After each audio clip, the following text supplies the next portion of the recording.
Muito bem, eu nem lembro qual mensagem que é essa, né? Que número que é. Mas a próxima a gente fala que número que é a mensagem, né? Quantas que nós já pregamos. O versículo tema da série de pregações, sim? 45, ó, o irmão está anotando lá, ó. Então essa 46ª mensagem, amém?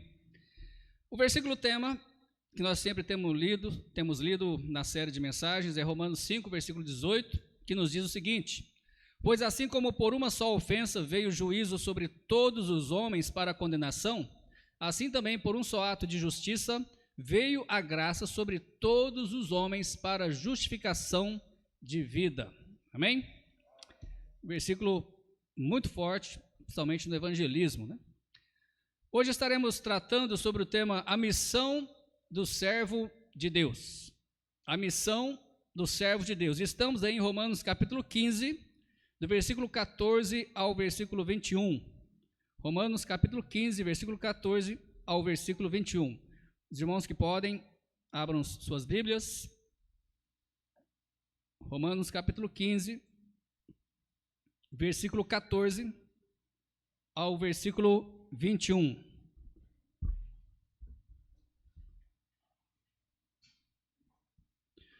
A palavra de Deus nos diz o seguinte: eu próprio, meus irmãos, certo estou a respeito de vós, que vós mesmos estáis cheios de bondade, cheios de todo conhecimento, podendo admoestar uns aos outros.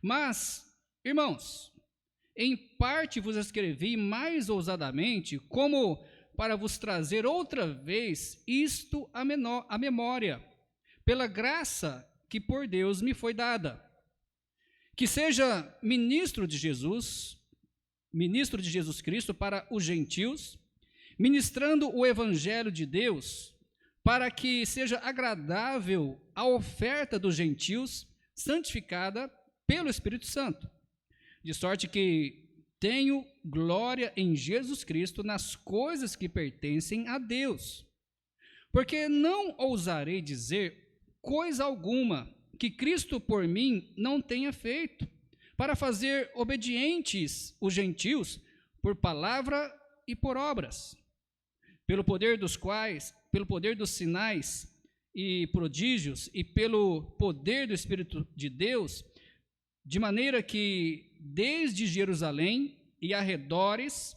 até ao Ilírico tenho pregado o evangelho de Cristo. E desta maneira me esforcei por anunciar o evangelho, não onde Cristo foi nomeado, para não edificar sobre fundamento alheio. Antes, como está escrito, aqueles a quem não foi anunciado o verão, e os que não ouviram o entenderão. Amém? Oremos. Pai, agradecemos a leitura da sua palavra e a mensagem que o Senhor tem preparado para cada um de nós nessa noite. Trabalhe em nossas vidas, nos faça melhores do que entramos aqui, que possamos sair melhores do que entramos. Pai, que possamos realmente ser mais agradáveis ao Senhor e toca naquilo que nós precisamos, Pai. Nos corrija onde estamos errados e nos anime aonde estamos desanimados. Em nome do Senhor Jesus, oramos agradecidos. Amém. Os irmãos podem se assentar.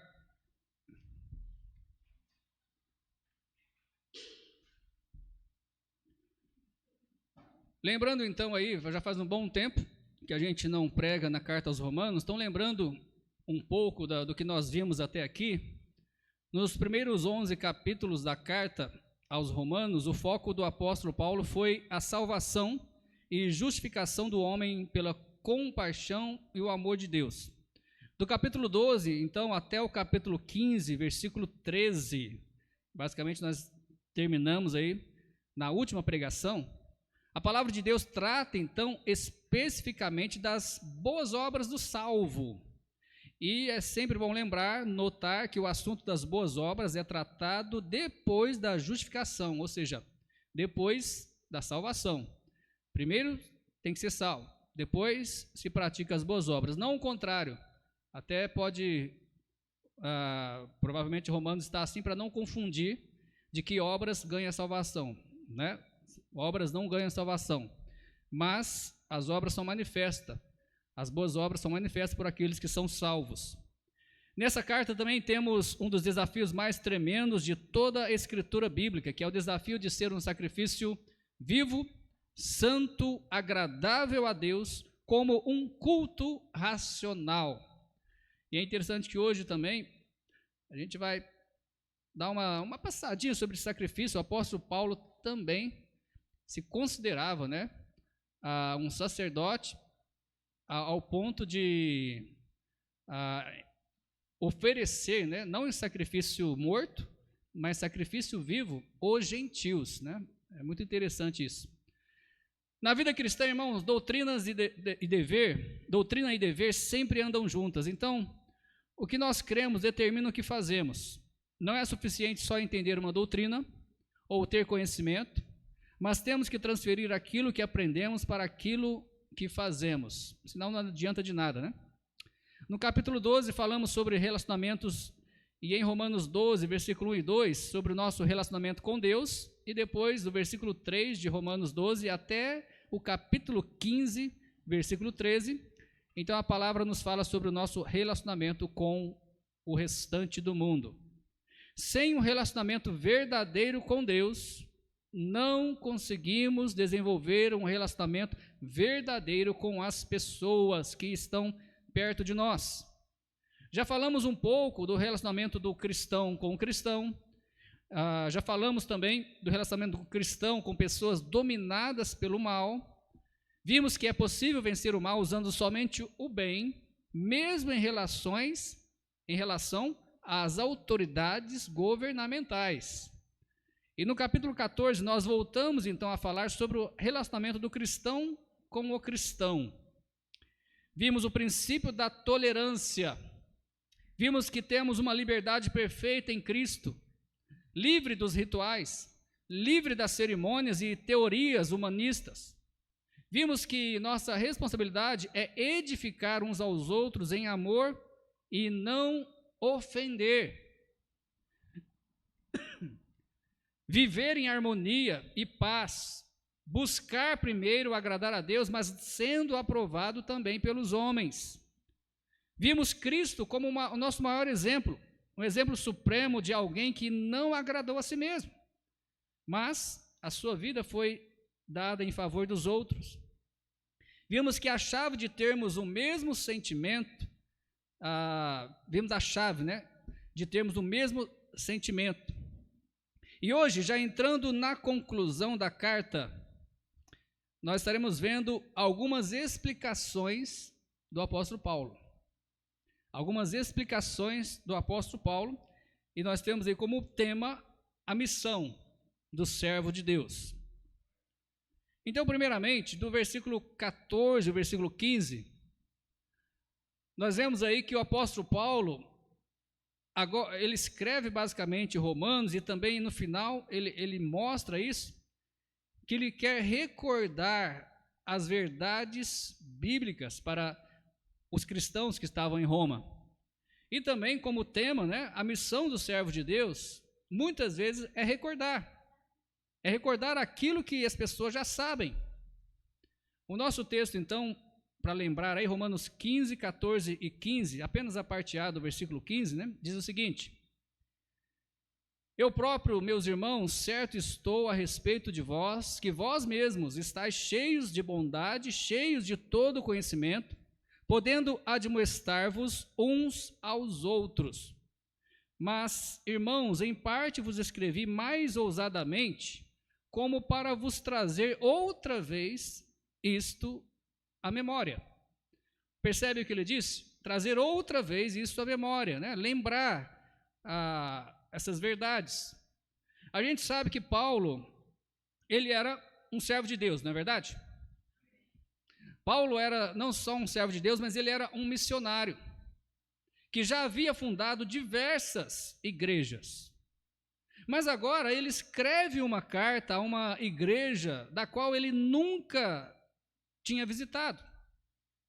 E nesta carta, então, ele inclui algumas admoestações muito diretas e com plena autoridade de Deus. Então parecia aqui, ou pelo menos para algumas pessoas podia parecer, que ele estava querendo usurpar aí o cargo, talvez, de pastor da igreja. Mas para então não ser mal interpretado, Paulo mostra agora no final da carta os motivos que o impulsionou a escrever essa carta à igreja que estava em Roma. E o primeiro motivo que ele mesmo expõe aí aos romanos, como nós já falamos, aos cristãos romanos, é recordar-lhes certas verdades, que eles já sabiam, logicamente.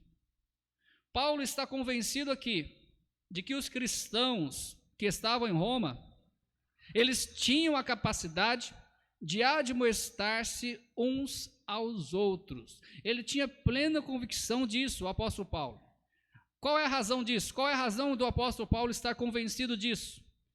A razão é que os romanos possuíam duas qualidades necessárias para admoestar os irmãos. Quais são essas qualidades? Bondade e o conhecimento. Bondade e o conhecimento. A bondade é uma qualidade indispensável para admoestar, para chamar a atenção, para tentar ajudar o irmão na fé.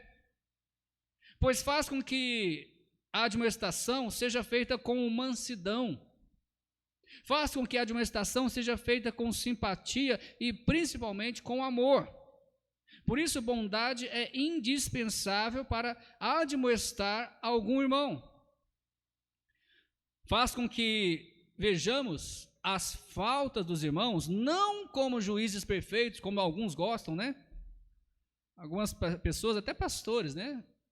Chamam a atenção como se fosse perfeito, né? Aí te coloca lá embaixo como se fosse, né, o pior crente do mundo.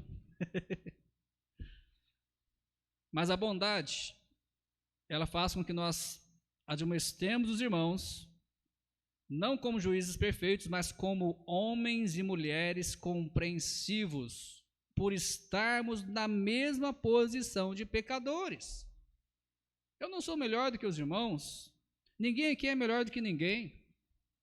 Se um irmão cai em pecado, sim, nós temos que admoestar, temos que ajudar, mas com amor, sabemos que nós também podemos talvez cair no mesmo pecado futuramente, ou talvez nós mesmos já caímos naquele mesmo pecado anteriormente.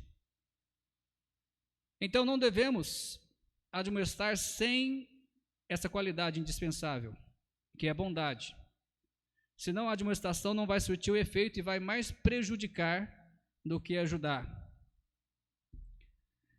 O conhecimento também é outra qualidade indispensável para admoestar um irmão na fé, pois se admoestarmos com conhecimento, quando se admoesta com conhecimento, nós admoestamos para guiar a pessoa, porque nós sabemos aonde estamos indo e sabemos também aonde a pessoa que estamos admoestando está. Então nós, pelo conhecimento, nós guiamos a pessoa, nós ajudamos, nós instruímos. Pelo conhecimento, nós mostramos a verdade e aplicamos essas verdades a diversos problemas e situações da vida. Então, o conhecimento é outra qualidade indispensável na hora de admoestar os irmãos. E essas duas características, irmãos, tanto bondade quanto conhecimento, o apóstolo Paulo afirma aí no versículo 14, que os romanos, os cristãos de Roma, existia no meio deles. Mas isso deve existir também no nosso meio.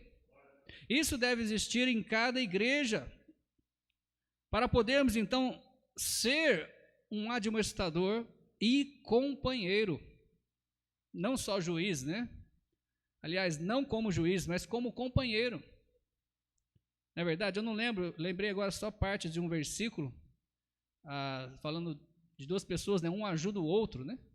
Eu não lembro agora se alguém lembrar e achar, pode trazer. Provérbios, se não me engano, né? Um sustenta o outro, um ajuda o outro, né? Então, isso é companheiro, né? Companheirismo. os irmãos, a igreja, deve ser uma igreja que se admoesta, sim, mas em companheirismo, e não como sendo juízes, né, uns dos outros, porque ninguém é perfeito. O único perfeito é Deus, amém? Paulo havia lembrado eles, então, da tolerância. Lembra que eu falei que nós já passamos nas mensagens anteriores? As últimas mensagens foi sobre isso, sobre tolerância.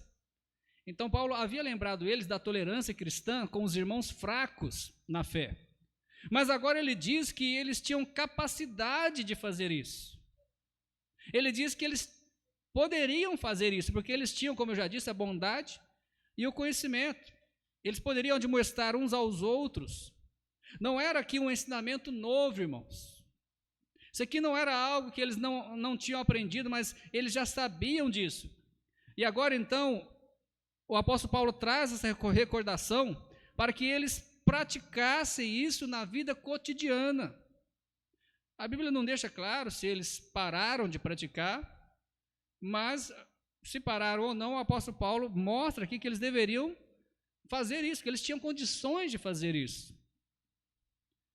O servo de Deus, como eu já disse, ele não só ensina coisas novas.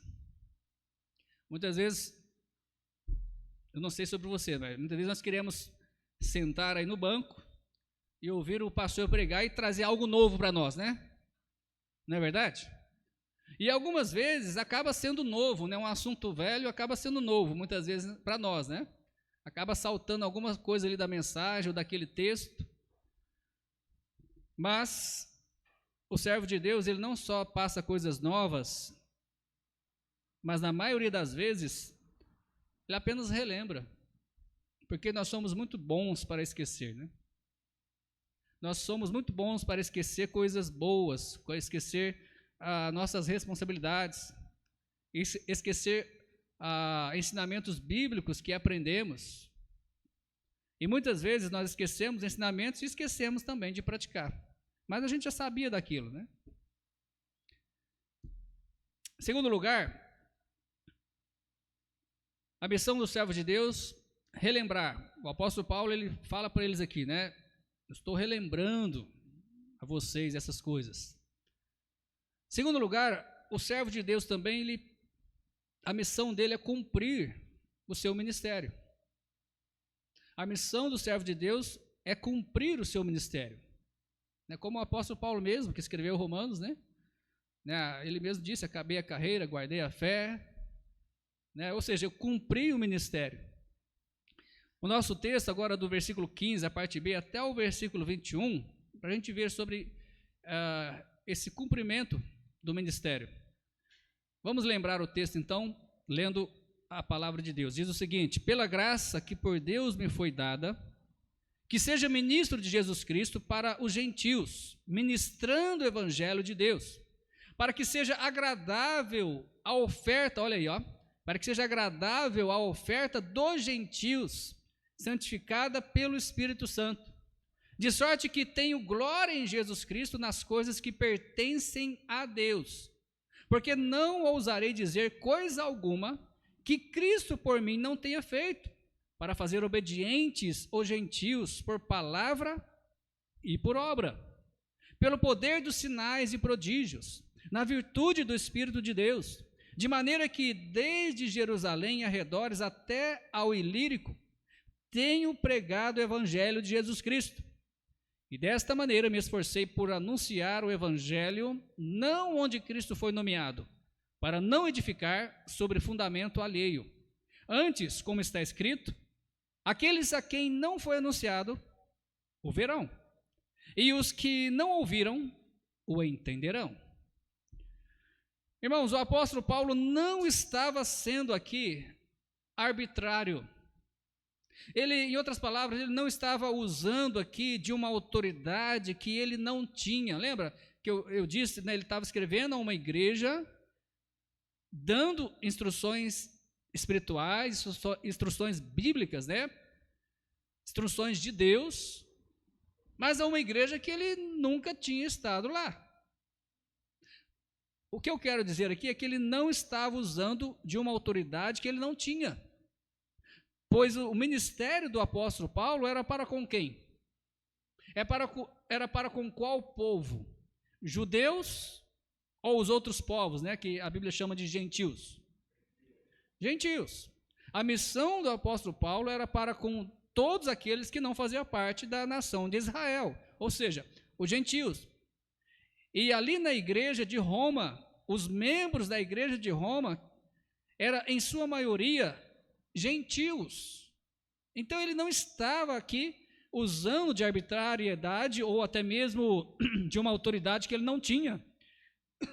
Ele foi chamado para isso. E mesmo que ele não tivesse sido o fundador daquela igreja, ainda ele estava dentro da sua jurisdição, né? Paulo simplesmente estava cumprindo o quê? Seu ministério. Ele não tinha nenhuma intenção de pastorear aquela igreja ou até mesmo tirar o lugar do pastor daquela igreja, mas era o seu ministério. E é interessante que nós vemos aqui 3 características do ministério, tanto do apóstolo Paulo, quanto também, talvez, de qualquer ministério. Primeiramente, nós vemos aqui, na palavra de Deus, o caráter do ministério. Principalmente aqui, o caráter do ministério do apóstolo Paulo. Paulo deixa claro aqui no verso 15, a parte B, que o seu ministério foi dado pela graça de Deus. O que quer dizer isso? O ministério do apóstolo Paulo não foi ganho por méritos. Ele não ganhou pelos seus esforços humanos, mas foi um favor de Deus. Deus chamou o apóstolo Paulo, Deus comissionou o apóstolo Paulo como ministro de Jesus Cristo para os gentios. Mas não era por mérito, não era por merecimento, mas ele mesmo deixou claro, é pela graça, eu não mereço esse ministério. Aqui é usada a mesma palavra que, no caso, no versículo 16, é interessante que é usada a mesma palavra que ele usou lá no capítulo 13, versículo 6, para falar com relação às autoridades civis. Lembra? São ministros de Deus, lembra? Lembra para que é usada essa palavra? Para que era usada essa palavra? Nós já vimos esse termo, que era usado para aquele que serve perante o altar. Quem que era essa pessoa? Sacerdote. A mesma palavra usada para as autoridades governamentais, como sacerdotes, né, ministros de Deus, ele usa aqui para si próprio, né? No versículo 16, o início, né, do versículo 16, olha só, que seja ministro de Jesus Cristo para os gentios. E novamente a palavra, ó, ministrando o evangelho de Deus. Então Paulo aqui, o que ele está fazendo? Ele está se considerando como um sacerdote. Ele está se colocando como sacerdote. E realmente nós sabemos que a Bíblia nos diz, né, que nós somos sacerdotes, né? Nação eleita, povo de Deus, sacerdotes. Então, ele não está fazendo nada demais. Só que a questão que ele está aqui dizendo que ele é um sacerdote ministrando o evangelho de Deus. Com o fim de fazer o quê? De fazer os gentios uma oferta, um sacrifício. Interessante, né? Um sacrifício vivo. Eu posso até dizer aqui, um sacrifício vivo, santo e agradável, né, a Deus. Lembra? O sacerdote do Velho Testamento, ele oferecia um animal morto. O apóstolo Paulo está dizendo aqui que vai oferecer os gentios, né? A oferta de Paulo não era de ovelhas ou vacas, carneiros ou touros mortos, mas isso do antigo pacto, mas agora era uma oferta viva, agradável, de homens e mulheres, né, de gentios, ou seja, de outras nações, que não seja de Israel. Homens e mulheres gentios completamente dedicados a Deus, santificados pelo Espírito Santo. Eu nunca tinha ouvido sobre essa comparação, até mesmo essa expressão, né? de oferecer, no caso do apóstolo Paulo, oferecendo os gentios como sacrifício vivo, né? Pregando o evangelho para eles se converterem. A segunda característica do ministério do apóstolo Paulo é a forma que Cristo atuou por Paulo. A forma que Cristo atuou por Paulo. Então, em seguida, aí, o apóstolo Paulo mostra a forma em que Cristo tem atuado pelo seu ministério, usando realmente a sua pessoa. E Paulo, ele diz aí, no versículo 17, que ele se gloria em Jesus Cristo, nas coisas que pertencem a Deus. O apóstolo Paulo, a gente sabe que ele era uma pessoa bem sábia, estudada, tinha bastante conhecimento, mas você não vê em nenhum momento ele trazendo isso à tona, né? Você não vê em nenhum momento ele se orgulhando por todos os estudos que ele tinha, mas ele sempre fala, olha, eu me glorio em Jesus Cristo, nas coisas pertencentes a Deus, né? Eu sou ministro pela graça, né? Eu não mereço. A sua confiança estava em Cristo. Paulo não se orgulhava, ele não se orgulha do que ele é, ou até mesmo do que ele fez, mas ele se orgulha, ele diz aqui nessas palavras, ele se orgulha em sua, ele não se orgulha em sua inteligência ou em sua habilidade e coragem, mas ele se orgulha em Cristo, no que Cristo fez por intermédio dele, como um instrumento do Salvador. Ele tinha plena convicção de que tudo o que aconteceu por intermédio dele, do ministério dele, as igrejas fundadas, almas salvas, almas batizadas, tudo era Cristo quem estava fazendo. Ele tinha plena convicção disso. Por isso que nós não vemos nenhum momento, em todas as cartas dele, se orgulhando. Tem só um momento que é questionado o apostolado dele, né? Ele se defende. Mesmo se defendendo, ele não diz ali, não, eu estudei tanto para isso, eu tenho conhecimento disso, não, você não vê ele puxando, né, como vocês conhecem essa expressão, né, puxando sardinha para si mesmo, né? Mas ele sempre dava glória e sempre se orgulhava em Deus e não em si mesmo. Os versos 18 e 19 basicamente explica o versículo 17 que nós acabamos de falar e explicar. O que importava para o apóstolo Paulo não era o que ele tinha feito, mas o que Cristo tinha feito por intermédio dele, com o fim de que os gentios chegassem a conhecer o Senhor como Salvador e Senhor. O objetivo do apóstolo Paulo é que os gentios conhecessem Jesus Cristo e obedecessem a palavra de Jesus Cristo. Com certeza, irmãos, Deus fez grandes coisas por meio do seu servo, o apóstolo Paulo. E a Bíblia diz aí, no verso 18, através da palavra e através das obras. As palavras que o apóstolo Paulo pregava e os milagres que o apóstolo Paulo fazia, ou Deus, né? Logicamente Deus fazia na vida dele. Então tudo isso era motivo para que pessoas se convertessem, para que igrejas fossem fundadas. Através da palavra e obras, ele ia pregando o evangelho em várias regiões com o poder do Espírito Santo. Como está aí, se não me engano, no versículo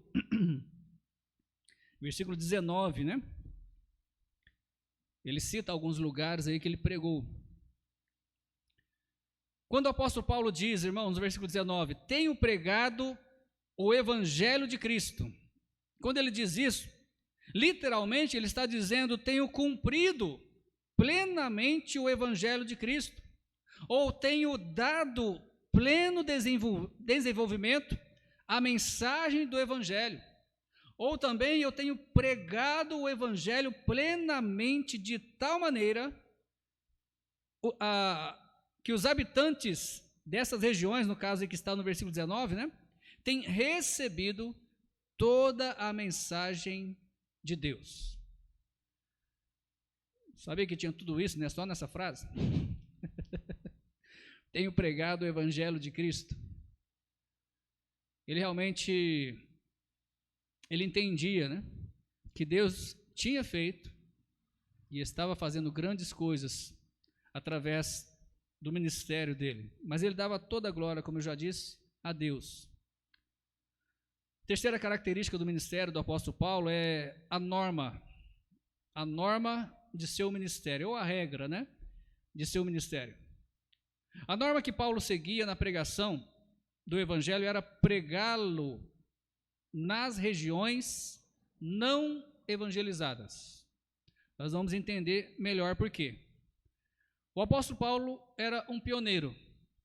Ele não se contentava em pregar o evangelho em qualquer lugar, porque Paulo se esforçava em anunciar o evangelho onde Cristo não era conhecido.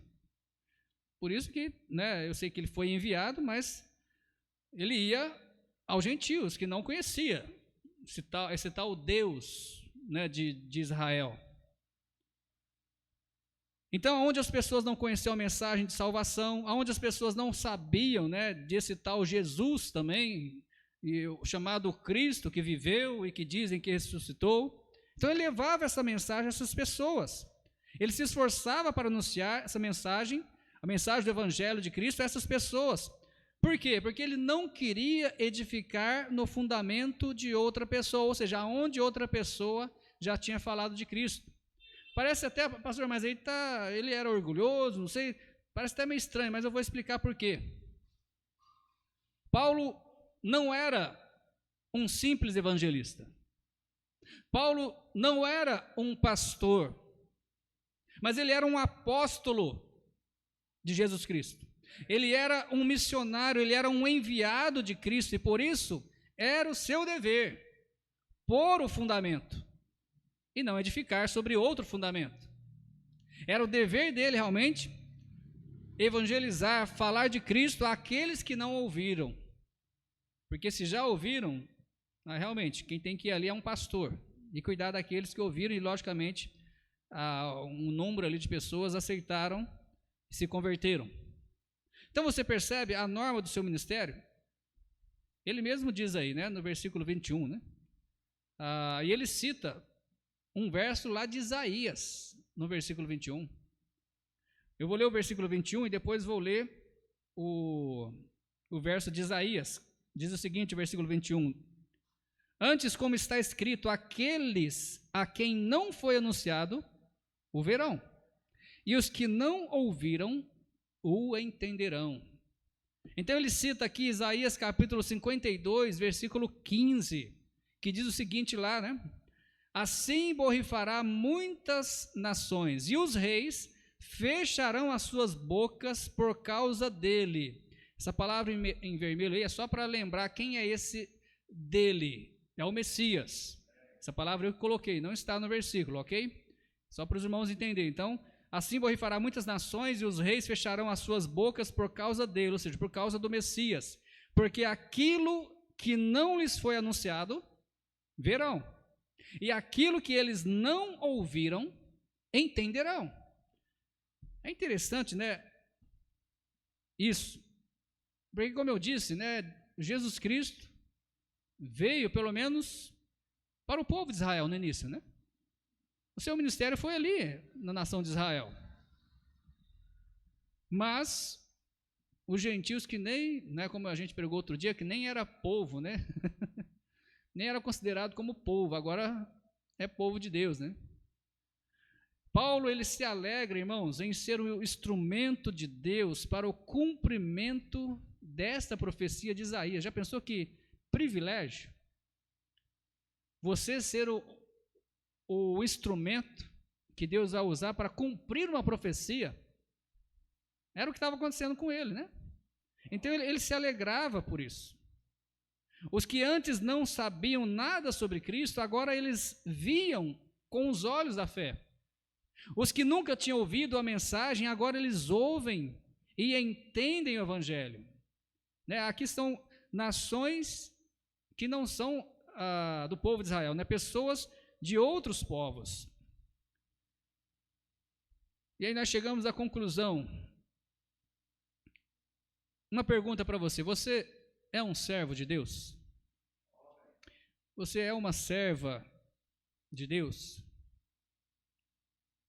Outra pergunta: você já foi salvo? Já foi lavado pelo sangue de Cristo? Se não, você precisa primeiro resolver essa questão na sua vida. Precisa ser salvo, precisa se entregar a Cristo.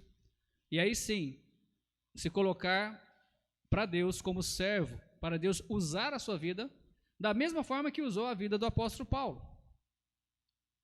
Outra pergunta, principalmente para aqueles que já são servos de Deus: qual é a missão que Deus tem confiado a você? Não me diga nenhuma, porque senão aí você está pronto para morrer. Se você está vivo é porque você tem uma missão. Você não está aqui por acaso, e você não está aqui porque Deus não teve tempo de te levar. É porque Ele quer que você cumpra uma missão. E a partir do momento que a sua missão terminar, você sabe o que é o resultado, né? Nós passamos, alguns aí passaram pelo Covid, né? Por que não fomos levados, irmãos? Porque ainda temos uma missão. Deus ainda quer que cumpramos a nossa missão. Como eu preguei lá no cemitério, não sei se os irmãos assistiram, nós temos que cumprir a nossa missão. Deus está nos dando mais uma chance de cumprirmos a nossa missão. Mas você sabe qual é a sua missão? O problema de muitos crentes é que eles não sabem. Acham que está vivendo por viver. Está igual aqueles que creem aí que o universo veio de uma explosão, né? Por que você... eu não sei, porque eu estou aqui, não sei de onde eu vim, não sei para onde eu vou. Os crentes não sabem a missão. Você tem a capacidade de admoestar, né, os outros, mas da forma certa, pela bondade e conhecimento. Como você tem desenvolvido o seu ministério? O apóstolo Paulo é um grande exemplo. A gente olha muito para Jesus, né? Mas aí muitos querem dizer, Jesus era Deus. Tá, então olha para o apóstolo Paulo. Homem como nós. E você não vê nenhum momento dele desanimando. Até passar por naufrágio, ele passou. Até ser apedrejado, e talvez aí morto, ele passou. Mas Deus o trouxe à vida de novo. E nem ele entendeu isso, né? Como ele diz em outro texto. Não sei se no corpo ou fora do corpo, né? Irmãos, até ser picado por uma serpente venenosa, ele foi picado. E nessa questão, nesse momento, né, que aconteceu isso, eu assisti um desenho outro dia, né? E eu pensei quando aconteceu, né? Passou sobre essa situação, né? Ele estava no barco, aquele sofrimento, sendo levado como prisioneiro no barco. O barco, né, quebra, afunda. Eles conseguem chegar no mar, na praia. E aí, depois vem uma serpente e pica o apóstolo Paulo, né? Aí, mas o que é isso, né? Mas só coisa ruim. A gente pensa, aí os próprios prisioneiros lá falaram, né? Esse homem deve dever, que não é possível, né? Escapou do naufrágio, agora vai morrer, porque a serpente venenosa, em poucos momentos lá, eu não lembro o tempo, né? Ele já ia começar a sentir mal. E ele ficou esperando, mas nada, né? Continuou lá fazendo as coisas, comendo, conversando. Mas no momento assim, você pensa, não, mas eu de novo, né? E o apóstolo Paulo é um dos maiores apóstolos da Bíblia. A pessoa que mais foi usada no Novo Testamento. E passou por todas as dificuldades. Outra pergunta para você: você já tem visto Cristo atuar por meio da sua vida? Quando foi a última vez que você viu isso? Quando foi a última vez que você viu que Deus usando a sua vida? Talvez para você falar de Cristo para alguém. Talvez para você animar alguém que estava desanimado. Talvez para ajudar alguém financeiramente, não sei. Quando foi a última vez que você viu? Você sentiu que Cristo estava abençoando aquela pessoa, mas através da sua vida. Talvez também por suas palavras, que Deus logicamente te colocou na boca, pelas suas obras. E para terminar, eu quero apenas dizer para os irmãos, vamos cumprir o ministério que Deus nos deu. Cumpramos, vamos cumprir. Todos nós temos uma missão, temos um ministério. Se não sabe, procure saber. Aliás, não é muito difícil saber não, né? Mas se não sabe, procure saber. Se tem dificuldade. Você não está aqui por acaso, principalmente se você já recebeu Cristo. Vamos nos colocar de pé e vamos orar.